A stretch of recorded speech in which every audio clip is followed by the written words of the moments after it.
siya dahil sa pag-amin ng mga suspect at pagtugma ng kanilang pahayag sa paunang imbestigasyon. Hindi na nagpaunlak ng panayam ang pamilya ng mga biktima. Sa kanilang bayan ay naka-half-mast ang bandila bilang pagpupugay sa dating opisyal. Dano Tingkong, Nakatutok, 24 Oras. Kumarap sa Senado ang tiyahing pulis ng 14 na taong gulang na namaril sa isang paaralan sa Tacloban.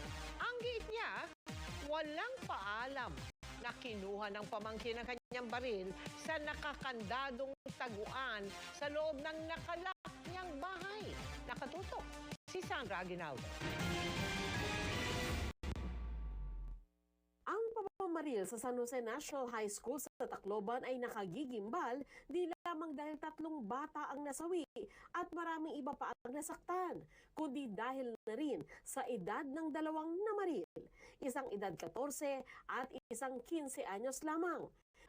Sa pagdinig ng Senate Committee on Women, Children, Family Relations and Gender Equality kanina, tila sariwa pa sa ina ng nasawing si Joyancy Separa ang nangyari.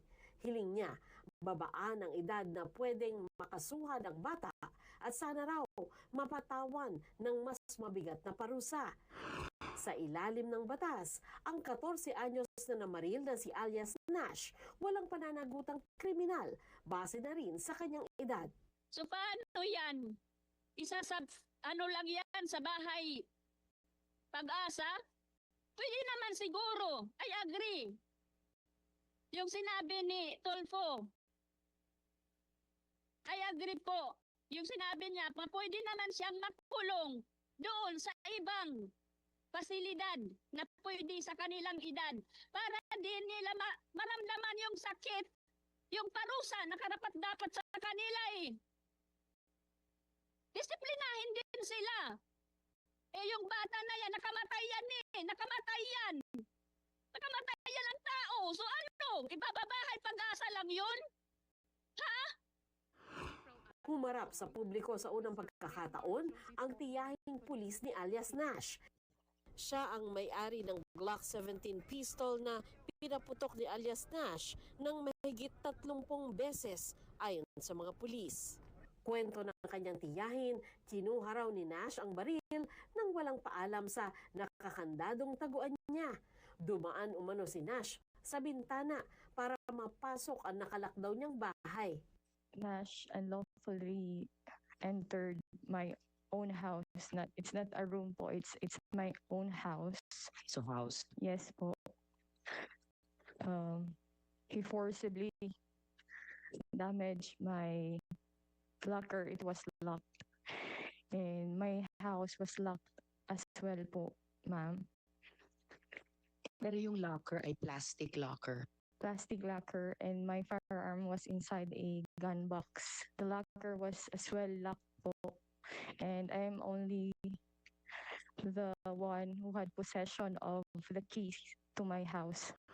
Tinanong din siya tungkol sa napabalita na dinala niya sa firing range ang batang pamangkin. I only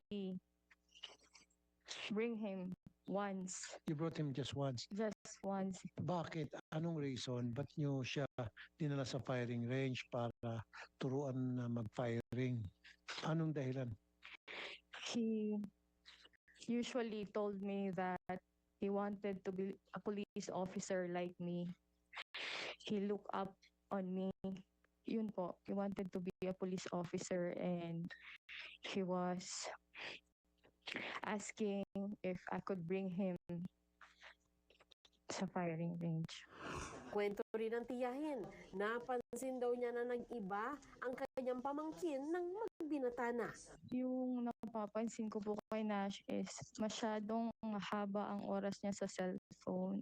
He is introvert, more or most of the time hindi siya nakikipag-usap.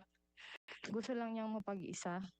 Nung siguro nag-puberty na po siya, doon siya nag-start na magkaroon ng sarili niyang mundo.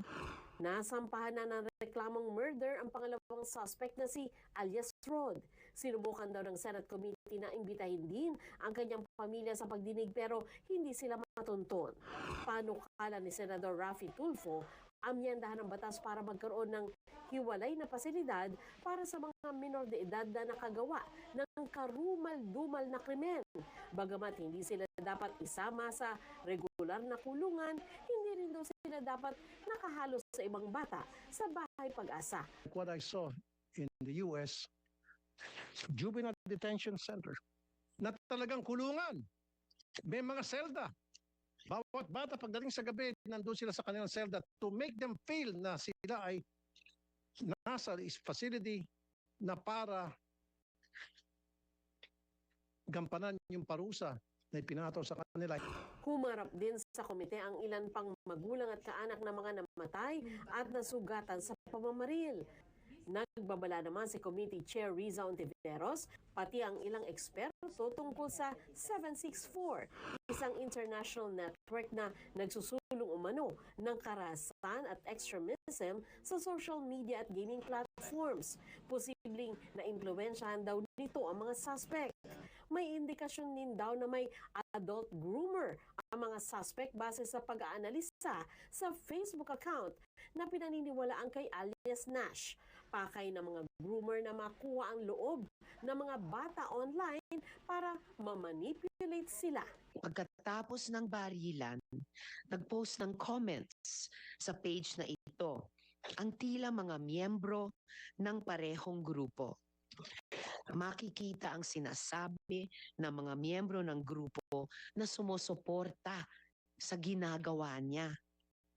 Sa comment ng isang Cedric Riazanov, sinabi, na-edit na kita boy sa TikTok. Make sure na delete mo ang Discord, Reddit, Telegram para walang evidence mahanap.